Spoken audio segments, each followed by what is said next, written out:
जो प्यार मोहब्बत भाईचारे की राजनीति होनी चाहिए, तनाव नहीं होना चाहिए, हिंसा नहीं होनी चाहिए, ये मुद्दे आज पूरे देश के अंदर है। और राहुल गांधी जी पूरे देशवासियों की भावनाओं को रिप्रेजेंट करते हुए यात्रा निकाल रहे हैं।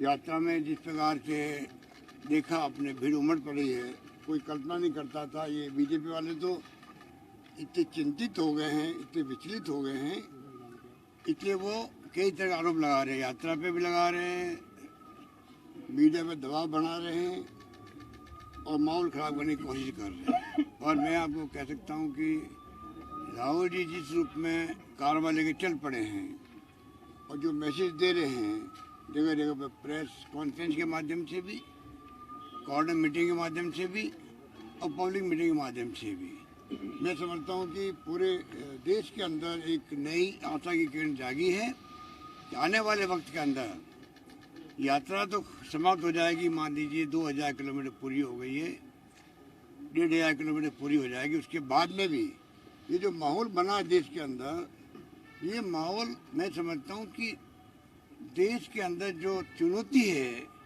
जिस प्रकार का तनाव है, हिंसा का माहौल है, पत्रकार, साहित्यकार, लेखक जेलों में जा रहे हैं कि असहमति व्यक्त कर दी है, किसी ने आलोचना कर दी है, इनसे सहन नहीं होती। तो मुद्दा राहुल जी ने जो पकड़ा है, मैं समझता हूँ उसको पूरे देश ने स्वीकार किया है।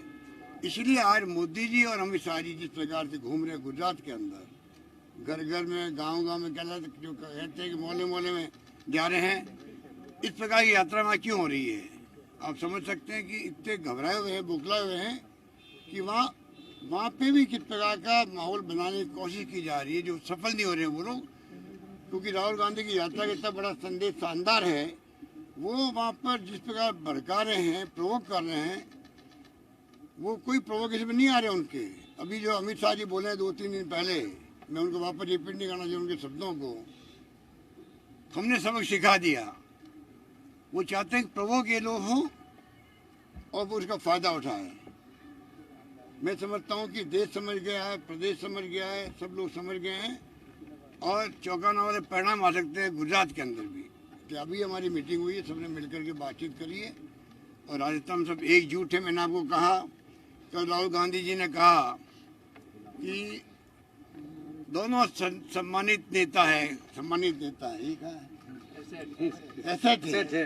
तो अशोक गहलोत और सचिन पायलट एसेट है। हमारी पार्टी में खूबी है कि जब नंबर 1 कह देता कोई आदमी, नंबर 2 कह देता, नंबर 3 कहता, और ये हमारे नंबर 1, 2, 3 है ही नहीं। जब खड़गे साहब अध्यक्ष बन गए हैं तो सोनिया जी और राहुल जी, उनकी नेचर हम जानते हैं कि किस प्रकार से वो प्रोटोकॉल निभाना जानते हैं।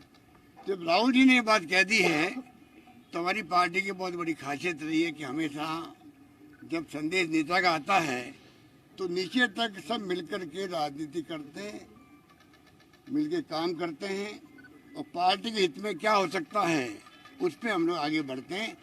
तो मैं आपको कह सकता हूं कि राजस्थान के अंदर भी हमारी चुनौती है अगला चुनाव 2023 का, और चुनाव जीतना हमारे लिए बहुत आवश्यक है, देश हित के अंदर है। कांग्रेस अगर मजबूत होगी देश के अंदर तो ही मैं समझता हूँ देश का फ्यूचर बना रहेगा, मजबूत रहेगा। क्योंकि जो चुनौती है देश के सामने, जिसके लिए इंदिरा गांधी जी ने जान दे दी, प्रदेश एक रखा, अखंड रखा, राजीव गांधी शहीद हो गए शांति स्थापित करने के प्रयास के अंदर, तो ये तमाम बातें हमारे जहन के अंदर है।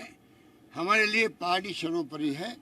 हम चाहेंगे कि पार्टी का जो कारवां चल पड़ा राहुल जी के साथ में आगे बढ़े, देश के अंदर कांग्रेस का रुतबा जो था पहले पुनः कायम होगा, क्योंकि कांग्रेस का और देश का डीएनए एक है।